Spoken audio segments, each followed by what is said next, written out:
O juízo pré-advento. Tudo bem? Hoje a gente vai continuar o nosso estudo da lição, nosso guia de estudo aqui, alusões, imagens e símbolos, como estudar a profecia bíblica. É um estudo sistemático da Bíblia, da Palavra de Deus. A gente chama da lição da Escola Sabatina, da Igreja Adventista do Sétimo Dia.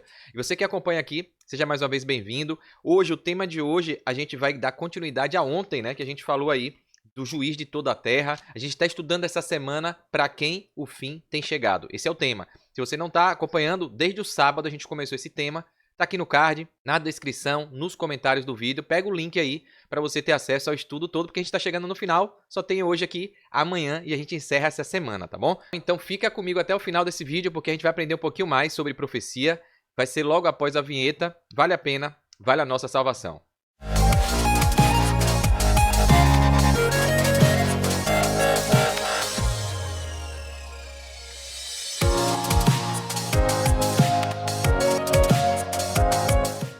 Bem, vamos lá então, né? Eu sempre compartilho com você aqui a telinha, o slide, para ficar visualmente melhor. Então hoje, quinta-feira, né? A gente está estudando, como eu disse aí, para quem o fim tem chegado. E o tema é o juízo pré-advento, ou também chamado de juízo investigativo. A gente vai ver isso, que a Bíblia dá evidências claras de que Jesus está no céu, intercedendo, fazendo um julgamento. E a gente vai ver isso aqui na palavra de Deus, tá bom? Então, acompanha aqui.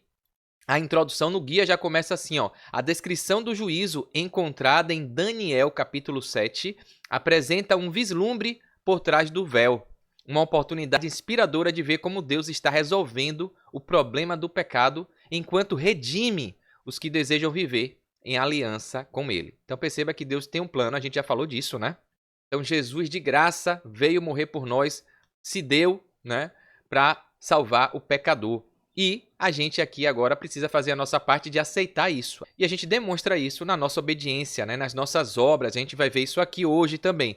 A importância das obras aí para não sermos condenados. É o que a Bíblia diz. É a doutrina que está na Bíblia. Apesar de muitas denominações, muitos cristãos negligenciarem e distorcerem a palavra de Deus, né? Então o guia já começa com uma pergunta aqui, ó. Leia a descrição do juízo investigativo em Daniel, capítulo 7, nos versos 9 e 10... nos versos 13, 14, 22, 26 e 27. Então, dentro do capítulo 7, a gente vai fazer um passeio aqui por vários versos, né, alternados aqui. Qual é o foco nesse juízo? O que é que quer dizer esse juízo? Jesus veio, morreu na cruz, deu a opção de salvação para todos, tirou aquela lei que diz que o salário do pecado é a morte. Então, ele morreu por nós, mesmo sem pecar, para substituir a nossa condenação ali. Então, a salvação é pela graça, pelo sacrifício de Jesus, que fez isso por todos. Só que ele não vai obrigar ninguém a aceitar esse sacrifício. Então, aí é que entra o livre-arbítrio e a sua ação, a sua obra, a sua demonstração que você aceita esse sacrifício, que a gente vê aí, essa inter-relação aí, tá bom? Porque Deus, como eu disse, não é ditador, ele não vai salvar ninguém se a pessoa não quiser, né? Ele não vai se salvar à força, ele morreu por todos. Mas a gente tem que fazer a nossa parte no sentido de aceitar, demonstrar que a gente aceita o que ele fez por mim e por você, tá bom? Qual é o veredito dado no fim do processo? O que isso nos diz sobre o plano da salvação? Então, perguntas interessantes para a gente aí entender mais essa doutrina importante que está na Bíblia, falando do santuário, né? E a gente já viu aqui, procurem no card aqui no canal, sobre o trono de Deus aqui na terra, né? No Jardim do Éden, no santuário que ele pediu para fazer ao espelho, a imagem do que está no céu, né? A Arca da Aliança aqui no tabernáculo, então o Monte Sião. Então a gente viu essas representações do trono de Deus aqui no planeta Terra, tá bom? É os templos que foram construídos e finalizando com o nosso corpo, que é o templo do Espírito Santo. Então a gente vai ver o que é que esse processo todo de representação de Deus aqui, para que a gente possa honrar, glorificar, espelhar o caráter dele aqui nessa terra, trazendo pessoas para a salvação, né? Então vamos ver aqui o que é que diz, ó. Eu peguei os textos aqui, ó, Daniel 7, 9 a 10, eu vou ler bem rapidinho. Enquanto eu olhava, tronos foram colocados e um ancião se assentou. Sua veste era branca como a neve, o cabelo era branco como a lã, seu trono era envolto em fogo e as rodas do trono estavam em chamas. A gente já estudou um pouquinho isso aqui alguns dias anteriores, nas lições passadas, né? De diante dele saía um rio de fogo, milhares de milhares o serviam, milhões e milhões estavam diante dele. O tribunal iniciou o julgamento e os livros foram abertos. Opa! Então aqui está dizendo que chegou o momento que se reuniu os seres celestiais, o mundo não caído, os outros universos, milhões e milhões estavam diante dele. O tribunal iniciou o julgamento e os livros foram abertos. E a Bíblia tem isso, a profecia de Daniel, e 2.300 tardes e manhãs e o santuário será purificado, que muita gente achou né? A igreja primitiva achou que ia ser a volta de Jesus, que ia purificar a terra. Entenderam a importância do evento, mas acharam que era a volta de Jesus. Negligenciaram um texto que é claro que diz que Jesus, ninguém sabe o dia nem a hora, ele vai vir como ladrão. E as pessoas acabaram programando, achando que essa profecia ia ser a volta de Jesus. Na verdade, era a passagem de Jesus no santuário do lugar santo para o lugar santíssimo, para interceder por nós nesse julgamento que Daniel fala aqui, ó, o julgamento, o tribunal está lá sentado, está intercedendo, os livros estão sendo abertos, e a gente vai ver isso aqui. Então, perceba como a Bíblia vai se auto-explicando, né? Aqui, ó, no Daniel 7, no verso 13 a 14, em minha visão, à noite, eu vi alguém semelhante a um filho de homem, ou seja, filho do homem, Jesus Cristo, vindo com as nuvens dos céus. Ele se aproximou do ancião de Deus e foi conduzido à sua presença. O único que é digno de abrir o livro, de estar na presença de Deus, de interceder. Ele recebeu autoridade, glória e o reino. Todos os povos, nações e homens de todas as línguas o adoraram. Seu domínio é um domínio eterno que não acabará e seu reino jamais será destruído. Aqui falando da pedra, da estátua de Nabucodonosor, né, que vinha um reino que ia destruir tudo e ia ser eterno. Então, o Rei Jesus Cristo vindo como Redentor, Salvador e nosso Rei, né? Daniel vê essa missão aqui, que ele chega lá no tribunal, chega ao lado do ancião de Deus para interceder. E aqui Daniel 7:22, ó, até que o ancião veio e pronunciou a sentença a favor dos santos do Altíssimo. Então, olha que maravilha, né? Então, quando Jesus chega e se aproxima, Deus reconhece, né, o sacrifício substitutivo, que ele sem mancha, sem pecado veio e morreu, e aí dá a sentença a favor dos santos. Olha, tá pago, tetelestai, né? Ou seja, a dívida, o salário do pecado que era a morte, Jesus aqui, o Filho de Deus, Deus encarnado, morreu e tirou a culpa do povo, né? Do povo qual? Todos aqueles que aceitaram o sacrifício. Ele morreu por todos, mas só quem vai estar lá é quem aceitou, né? Chegou a hora de eles tomarem posse do reino de Deus. Amém, né? Maravilhosa mensagem. E aqui, Daniel 7, 26 e 27, termina dizendo do castigo dos ímpios, de quem não aceita do diabo. Mas o tribunal o julgará, aqui falando já de Satanás, e o seu poder lhe será tirado, que a Bíblia a gente vê que é o príncipe da terra, que estava rodeando, né? Pisando, a gente vê a questão dos pés, do domínio que Satanás tem aqui nesse mundo caído. Só que nesse momento, depois que Deus dá a sentença favorável aos santos, a quem aceitou Jesus como seu Salvador, por causa de Jesus ali, a intercessão, o advogado de defesa, Deus absolve a gente e Satanás, ele é destruído. Seu poder lhe será tirado e totalmente destruído para sempre. Então a soberania, o poder e a grandeza dos reinos que há debaixo de todo o céu serão entregues nas mãos dos santos, o povo do Altíssimo. O reino dele será um reino eterno e todos os governantes o adorarão e lhe obedecerão. Então nós vamos ser governantes, sacerdotes para governar, né, fiscalizar e nunca mais deixar o pecado entrar no universo, né? Maravilha, isso aqui é a pergunta aqui, elaborada que o professor Gilberto Brasiliano, do Lição Fácil, o estudo dele, ele traz, né? Na cena do juízo que o profeta Daniel viu, qual o foco desse juízo? E qual o veredito final para todos? O que aprendemos sobre o plano da salvação? Então foi isso que a gente acabou de ler aqui, que eu já dei spoiler, né? Resposta, no juízo mencionado em Daniel 7, esse juízo pré-advento, isso vai acontecer antes de Jesus voltar, é lá no céu, está acontecendo. Então, o foco nesse juízo investigativo pré-advento é a justiça feita em favor do povo do Senhor. O diabo está acusando, Satanás é o acusador, advogado de acusação, está ali acusando, ó, fulano, adulterou, matou, roubou, fulano está aqui, ó, fazendo coisa errada, não, vai ser morto. Só que os livros estão sendo abertos, os registros foram feitos, estão sendo feitos, e Jesus chega para falar, não, mas ele se arrependeu, ele confessou, ele está aqui, ó, pedindo para que eu perdoe, ele está buscando seguir o que eu oriento. Então, o advogado acusando, Jesus defendendo. O diabo vai falar, ele tem que morrer, ele tem que morrer. Jesus vai falar, não, ele já morreu. Ele morreu quando ele se batizou. Então, ele se batizou aceitando a minha graça, a minha salvação, o meu sacrifício que eu fiz lá na cruz. Então, já não tem mais condenação para ele aí. E olha aqui, ele se arrependendo, ele confessando, ele se batizou, ele seguiu as orientações, os 10 mandamentos. Quem crê e for batizado será salvo. Se me amais, guardareis os meus mandamentos. Então Jesus vai chegar e falar, olha aqui, ó, ele obedeceu, mesmo às vezes caindo, tropeçando, a essência no coração dele era o meu amor, o amor por mim. Então é isso que é o grande conflito cósmico. O diabo querendo acusar, Jesus defendendo e mostrando que pagou o preço por nós, né? Então a justiça será feita em favor do povo de Deus, tá? E a condenação, o juízo será feito contra os praticantes do mal. Os salvos são livres por causa da presença do Filho de Deus, Jesus, que intercede por eles, né? Então, amém, né? E aqui tem um comentário bem bacana também que ele coloca e uma citação de Ellen White, né? Salomão deixou registrado que Deus há de trazer a juízo todas as obras. Isso está em Eclesiastes 12. Né? Eclesiastes 12, 13 e 14 diz assim. E esse texto de Eclesiastes é perfeito para acabar com o mimimi, as falsas doutrinas, os cristãos que não obedecem aos mandamentos. Salomão, no livro de Eclesiastes, fala, Eclesiastes 12, de 13 a 14, você vê a noção perfeita do que é isso aqui. Ó. De tudo que se tem ouvido, a suma o resumo é, teme a Deus e guarda os seus mandamentos, porque isso é dever de todo o homem.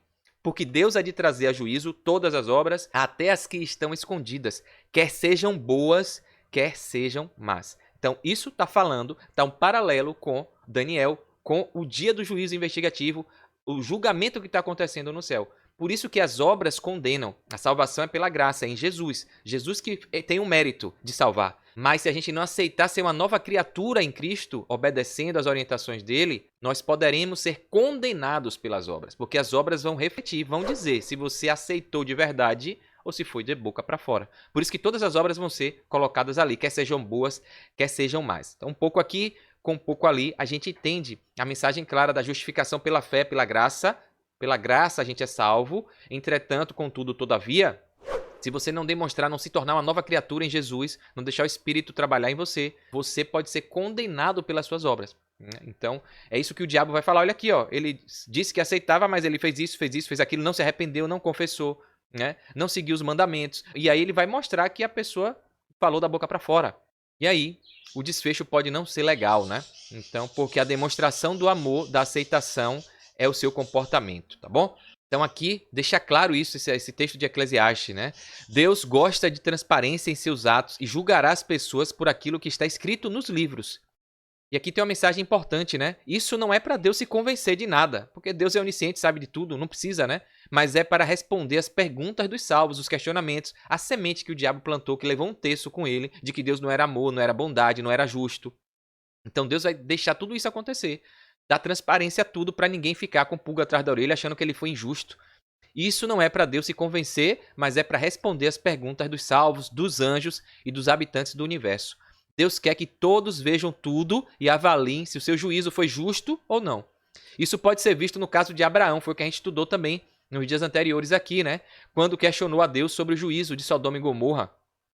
Né? Então, que Deus ia destruir, ia cair sobre as duas cidades essa condenação. E aí, Deus chega ali e fala para Abraão, antes vou destruir.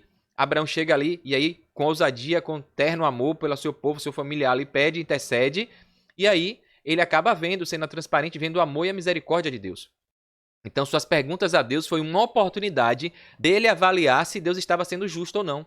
Assim como Deus está fazendo no santuário celestial, o universo todo está vendo a luta, o trabalho de Deus em salvar e a ação do inimigo, do diabo em destruir. Né? E está deixando tudo para que todos vejam quem é o errado na história. Né? E aí, aqui mostra o desfecho. Quando Abraão se convenceu que realmente o povo não tinha salvação ali, a iniquidade, a maldade, ele se calou, aceitou a decisão divina e Deus disse que se tivesse 10 ele iria poupar algumas pessoas ali, como poupou Ló, a família de Ló, né? Então no final, a Bíblia fala que os seres, todo mundo vai pedir para o mal ser destruído, para Satanás, porque todo mundo vai ver que ele realmente é o causador de tudo de errado, tudo de ruim, né?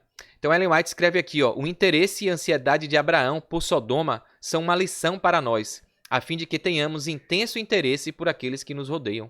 Embora devamos odiar o pecado, devemos amar as pessoas pelas quais Cristo morreu. Está no livro Patriarcas e Profetas, página 156.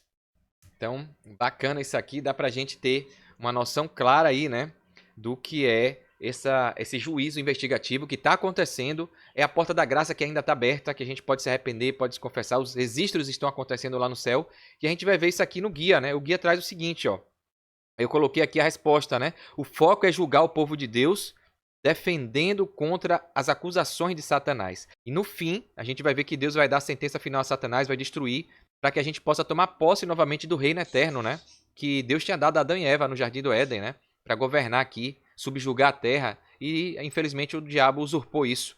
A gente vê que o juízo de Deus é perfeito para quem o obedece, né? E condena os desobedientes. Então a gente vê aqui claramente que os salvos, né, a salvação só vem, a absolvição ali no tribunal, só vem porque Jesus chega e se apresenta como o substituto, né, do salário do pecado, que ia ser a morte, e ele morreu, né? Então nos dá a chance aí de vida eterna, tá bom? Muito forte. Aqui coloca, imagine ser julgado e ter todos os seus segredos expostos diante do nosso Deus Santo. É o que está acontecendo lá. Os livros de tudo que a gente faz. Palavras, pensamentos e ações. Tudo está sendo colocado lá e o diabo só acusando. Aqui, ó, isso aqui, ó. Ele aqui, ó, tem que morrer. Não vai ser salvo, não. É isso que ele quer. O diabo quer nos destruir. Quer que a gente queime com ele. Lá ele, né? Como o pessoal fala aqui na Bahia. Deus tenha misericórdia. Mas Jesus quer nos salvar. Então esse é o grande conflito cósmico, tá? E aí a lição traz uma pergunta aqui pra gente refletir. Mediante a isso, que a gente está sendo julgado por todas as nossas palavras, atos e pensamentos. Tudo está sendo exposto lá. Qual é a única esperança que a gente tem nesse momento de juízo? Pensa em tudo que a gente fez e faz. Então a única esperança é Jesus. Porque se for por nós mesmos, a gente está lascado, está frito, né? Então, pecador indigno. Mas a graça de Jesus diz que onde abundou o pecado, superabundou a graça. Então Jesus veio, morreu e nos dá chance de salvação. Agora a gente precisa aceitar isso, demonstrando isso no nosso estilo de vida renovado, né, como nova criatura. Que na parte de Ellen White, para a gente finalizar, para dar esclarecimentos, né, a profetisa do Senhor traz aqui evidências claras também desse julgamento. Né? Ela ratifica, esclarece de fato que tem um julgamento acontecendo, o pré-advento, o juízo investigativo está acontecendo lá. Os livros do registro do céu, nos quais estão relatados os nomes e ações dos homens, devem determinar a decisão do juízo. Aqui deixa claro que se está tendo um julgamento e as obras, quer sejam boas, quer sejam más, estão sendo levadas em conta, como é que tem narrativas, doutrinas de gente aí achando que uma vez salvo, salvo para sempre? Que não precisa obedecer mandamento, que foi abolido, que não precisa seguir as orientações de Deus, que já está salvo. Então, Deus é maluco, deve ser, né, na mente dessas pessoas. Porque como é que vai ter um julgamento que vai avaliar e aí a pessoa diz que não adianta, eu posso viver como eu quiser, porque Jesus morreu por mim e eu estou salvo para sempre. Não é bem assim. A salvação é pela graça, mas você pode ser condenado pelas obras. Por isso que a Bíblia fala que aquele que está de pé, cuide para que não caia. Então, se você está salvo, aceitou Jesus, ótimo, beleza. E agora, amanhã? Se você descumpre, se você vive em pecado, você não aceitou Jesus. Você não se tornou uma nova criatura. Você está vivendo como o passado. Então você só falou da boca para fora. Foi só um mergulho mecânico no batismo. Você não mudou suas ações, suas palavras, seus pensamentos. Então, a salvação é pela graça. A demonstração que você aceitou de fato e está salvo é vista nas suas obras, tá? Então é assim que a gente entende que as duas coisas andam juntas, né? O profeta Daniel afirmou, foi instalada a sessão no tribunal e foram abertos os livros, Daniel 7:10. O escritor do Apocalipse, João, descreve a mesma cena, acrescentando outro livro, o livro da vida foi aberto. E os mortos foram julgados segundo as suas obras, conforme o que estava escrito nos livros. Isso está em Apocalipse, capítulo 20, no verso 12. Então perceba um pouco aqui, um pouco ali. A Bíblia é clara demais, fala da mesma coisa. Então tem livros, o livro da vida, que todo mundo que aceita Jesus recebe o nome escrito no livro da vida. Pronto, ó. Santo, santo é esse, separado, aquele que decidiu sair do pecado, deixar o domínio de Satanás de lado e viver conforme Cristo pede. Aceitou a salvação. Pronto, o livro está no livro da vida. Tá? E aí, o que é que acontece? Seus atos, seu comportamento a partir de agora vai dizer se você se tornou uma nova criatura e aceitou de fato essa salvação, como Jesus sendo o seu guia, o seu rei, ou não, se você continua vivendo conforme as diretrizes de Satanás. E aí essas obras estão sendo registradas. E é isso que vai dizer se você aceitou de fato ou não. Como eu disse, a gente é medido pelo que a gente faz e não pelo que a gente fala. Tá? Por isso que a Bíblia fala, nem todo mundo que diz Senhor, Senhor estará salvo. Né? E que vai chegar um dia que muita gente vai chegar dizendo que fez isso, que fez aquilo, que guardou, e aí vai Jesus falar, afastai de mim que eu não te conheço. Então a obra vai determinar a sua identidade, se você é de Jesus ou não. Tá? Então as obras são palavras, pensamentos e ações. A obediência ao que Deus pede, aos mandamentos, que se resume em amar a Deus sobre todas as coisas e o próximo como a gente ama a nós mesmos. Né? Então, muito forte isso aqui. Então tem livro de registros de tudo, das obras boas e mais. Tem um livro da vida e tem um livro da morte. A Bíblia também fala que tem um livro da morte, aqueles que vão ser condenados, né? Então o livro da vida contém o nome de todos que entraram alguma vez no serviço de Deus. Então aceitou Jesus, o nome está carimbado lá no livro da vida. A salvação está aí, tá? Jesus ordenou aos seus discípulos, alegrem-se porque o nome de cada um de vocês está registrado no céu. Isso está em Lucas capítulo 10, no verso 20. Olha o que Ellen White fala. Ó. Paulo falou também de seus fiéis cooperadores, cujos nomes se encontram no livro da vida. Está lá em Filipenses 4, verso 3. Daniel, olhando através dos séculos para um tempo de angústia como nunca houve, declarou também que o povo de Deus seria liberto, todo aquele que for achado inscrito no livro da vida. Daniel, capítulo 12, no verso 1. Olha, João, de novo, no Apocalipse, disse que entrarão na cidade de Deus somente os inscritos no livro da vida do Cordeiro. Apocalipse 21, 27, tá bom? Então, colocou o nome ali no livro, a salvação foi carimbada. Para você entender bem a importância do livro da vida, do como acontece o relacionamento da fé com a obra, o Espírito Santo me tocou aqui e me inspirou a lembrar de uma analogia que você vai entender de uma vez por todas e não vai cair nas falsas doutrinas que tem por aí. Estar com o nome escrito no livro da vida é como se você tivesse comprado uma passagem para viajar. A viagem ao destino final é o céu, as mansões celestiais, a vida eterna. É o destino. A primeira grande diferença é que você não pagou nada. Quem comprou para você foi Jesus Cristo. Ele pagou o preço e foi alto preço, preço de cruz. Ele morreu, deu seu sangue para comprar e garantir essa passagem para você. Ele te deu de graça. Ter a passagem, o ingresso, Jesus já deu para você, ele deu para todo mundo, de graça. Você pode aceitar ou não, tem gente que não aceita, então não vai receber nem a passagem. Então quem não aceita não recebe nem a passagem. Jesus morreu para todos, está oferecendo a passagem para todos, mas nem todos querem essa passagem. Jesus é amor, ele não vai obrigar ninguém. Tem gente que nem pega a passagem, apesar de ele ter dado para todos. Quando você compra a passagem, é quando você aceita Jesus como seu salvador, quando você diz que o ama e que vai viver conforme ele pede. Você aceita a salvação. A gente que pegou a passagem, que aceitou, está com o nome escrito no livro da vida. Perfeito. Foi carimbado ali, você ganhou o passaporte, o ingresso, a passagem, seja de ônibus, de trem, de avião, do que for. Você vai viajar. Então, estar com o nome no livro da vida é ter adquirido o bilhete, o ingresso, a passagem. Só que a passagem por si só não vai te levar para o destino. Você precisa ter uma ação, você precisa embarcar no meio de transporte. Você precisa agir, ter a atitude de pegar o voo, de ir lá para o aeroporto ou ir para a rodoviária. Você precisa agir, ter uma ação sua. E essa ação para chegar no destino final, se você não tomar essa atitude, se você não for para a fila, se você não agir, você vai perder o voo, você vai perder o ônibus, você não vai embarcar. Qual é o nosso embarque na vida cristã? Quando você aceita, você ganhou o nome no livro da vida, você recebeu o ingresso, o ticket, a passagem. O embarque é você obedecer ao que Deus pede. É você amá-lo, mostrando nas suas ações, a sua ação, a sua atitude. O embarque é você viver conforme Jesus pediu, obedecendo os 10 mandamentos e pregando a mensagem para todo mundo, testemunhando de Jesus. Na vida cristã é eu morrer para o meu eu e viver em Cristo. Ser nova criatura. Esse é o meio de transporte para você chegar no seu destino final. É por isso que os seus atos, as suas ações, palavras, pensamentos vão ser levados em consideração para ver se você embarcou ou não. Por isso que muita gente pega o nome e está no livro da vida. Aí acha que uma vez salvo, salvo para sempre. Não pode mais tirar o nome dali. O nome pode ser riscado do livro da vida? Pode sim. Né? Então é isso que a Bíblia deixa claro isso. Por quê? As obras podem condenar você. Se você viver em pecado. Por isso que, senão a Bíblia não falaria aquele que está de pé, cuide para que não caia. É a mesma coisa que falasse, aquele que está com o livro escrito no livro da vida, cuide para que não seja tirado. Né? Essa é a interpretação lógica de tudo. Eu espero que agora você tenha entendido e não deixe o diabo te enganar com falsas doutrinas, com falsas ideologias de que uma vez salvo, salvo para sempre, de que não precisa, que a lei foi abolida, que não precisa obedecer 10 mandamentos, porque é isso que ele quer. Ele quer que você perca o voo, que você não embarque para você não chegar no destino final. Então, muita gente distorce e acha que porque está com o nome no livro da vida, está salvo para sempre. Então não, depende das suas obras, porque no dia do julgamento o que vai ser levado em conta são as suas obras, tá bom? Então, é suas obras que vai salvar? Não, a sua obra vai demonstrar se você aceitou de fato a salvação ou não, porque quem aceita se torna uma nova criatura, tá bom? Ficou claro aí, né? Então, aqui são escritos, né, do livro O Grande Conflito, né?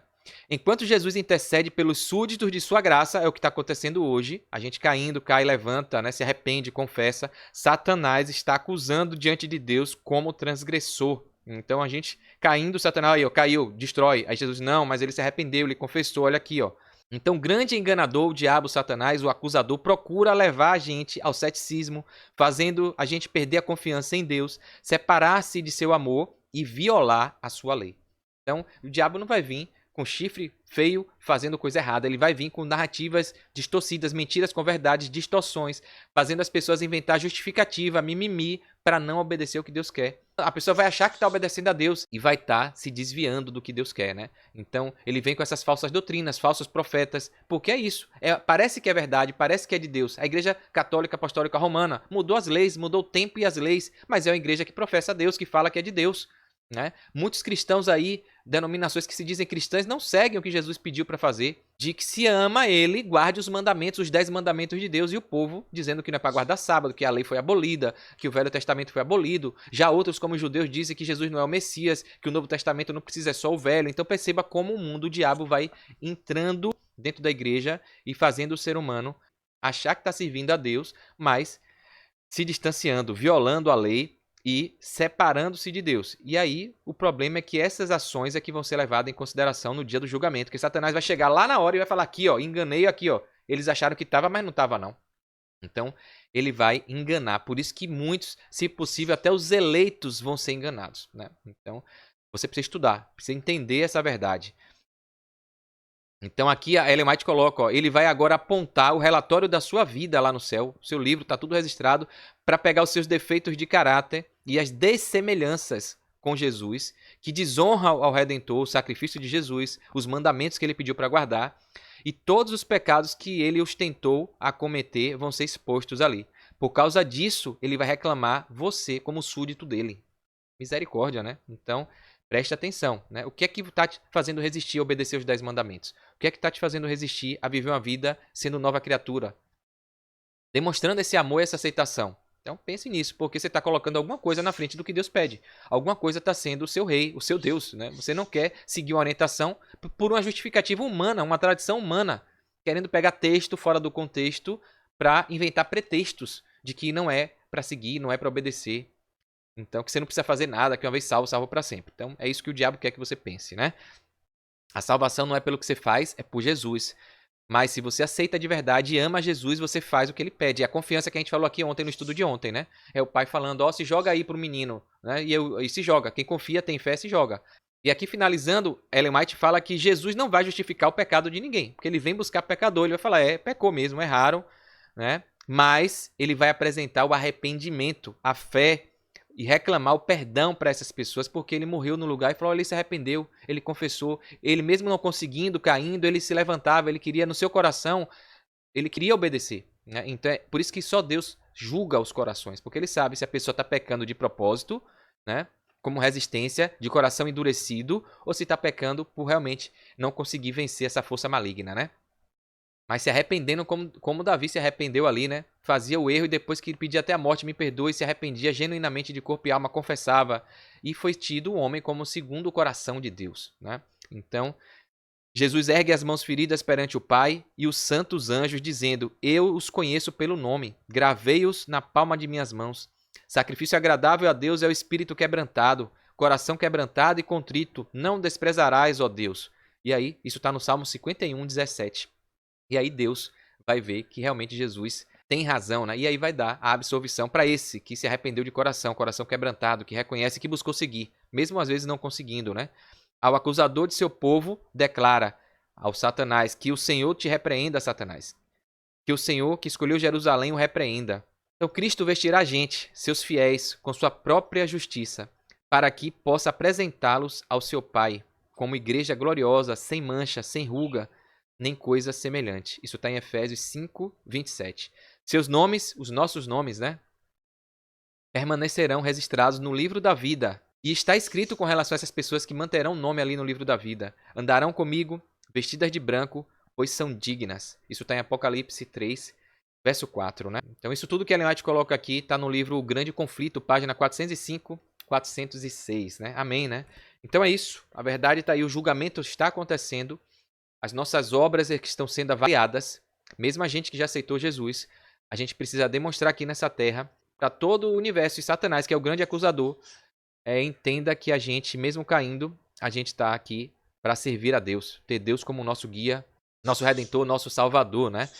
Então não vacile, procure obedecer a Deus, né? Obedeça os mandamentos, vivam a vida colocando Deus em primeiro lugar, pregando a mensagem de salvação, que é isso que ele pediu, a nossa tarefa, né? Levar a mensagem a toda a tribo, nação, língua, povo, né? Porque breve Jesus vai voltar e quem aceitou, quem está vivendo essa busca de perfeição, mesmo a gente não conseguindo, por Jesus a gente vai ser mais que vencedor, ele vem buscar a gente, os salvos, né? Os justos, pecadores sujos que estão tentando se limpar e que vão ser limpos totalmente quando Jesus voltar e colocar o manto da sua justiça com o corpo glorificado, tá bom? E os ímpios, infelizmente, os desobedientes, as pessoas que negligenciam, que não estudam, que vão se deixar enganar por Satanás, infelizmente, vão ser destruídos. Então escolha o lado que você quer estar, tá bom? Então é isso. Mais um estudo aqui. Se você gostou, curte, comenta, se inscreve aqui no canal, clica no sininho para você ter 2 benefícios. Um, receber os avisos, as notificações dos vídeos que eu sempre posto aqui no canal. E 2, ajudar esse conteúdo a chegar mais longe, ser um missionário, um duplicador dessa mensagem aqui, tá bom?